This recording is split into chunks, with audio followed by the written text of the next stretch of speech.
Why God allows the devil to tempt us? Geronda. Why does God allow the devil to tempt people? In order to pick out, identify his children.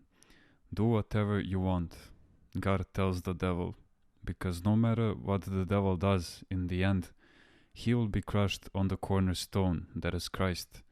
When we truly believe that Christ is the cornerstone, nothing can scare us. God will not try and test us unless something good will come of it. When God sees that temptation will result in a greater good, he lets the devil do his job. Do you remember what Herod did? By killing 14,000 infants, he made 14,000 martyr angels. Can you believe it? 14,000 martyrs and angels. The devil was crushed on the cornerstone. Diocletian also became the devil's partner, brutally persecuting Christians, but in the long run against his will. Diocletian did great good to the Church of Christ because he enriched it with saints.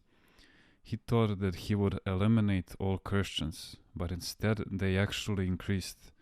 In the end, he left countless holy relics for us to venerate and made the Church of Christ richer and stronger. God could have easily wiped out the devil. He is God after all. If he wants to, he can wrap him in a ball and send him to hell in the blink of an eye. But for now, he lets him be loose for our benefit. Why else would he allow him to torment and torture his creature? He has unbound the devil to a certain degree and for a set time, so that his malice will work for our benefit. For the more we are tempted by him, the more we run to God for help. The devil is given permission to act only if his nastiness will do us good. Otherwise, he is not granted a license. Everything God permits is for our own good. This we should be certain about. He lets the devil free in order to keep us feisty and on our toes. No pain, no gain. If the devil did not tempt us, we would take ourselves to be saints. But God allows him to strike at us with malice, in order to beat the dust out of our dusty souls and clean them up. Or he lets him bite us so hard that we seek refuge in him.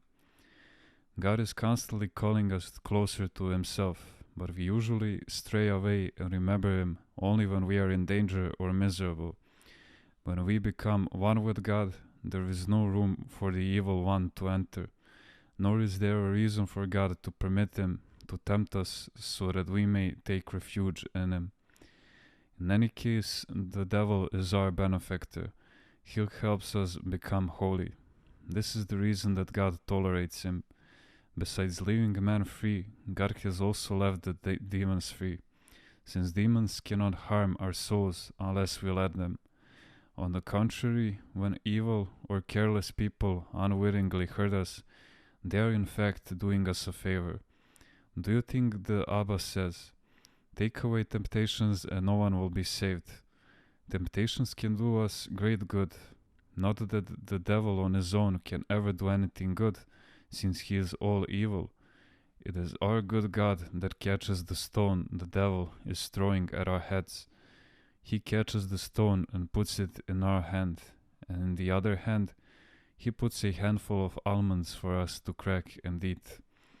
In other words, when God allows temptations, not because he wants the devil to torment us, but because the temptations are like exams for the next life, it is so that we will have realistic expectations about a second coming. We must realize that we are at war, and we have to keep fighting with the devil himself. For as long as we live, we have the right to take spiritual exams. And we must work hard to improve our souls. If we die without having passed the tests, we will not get a second chance. There will be no makeups.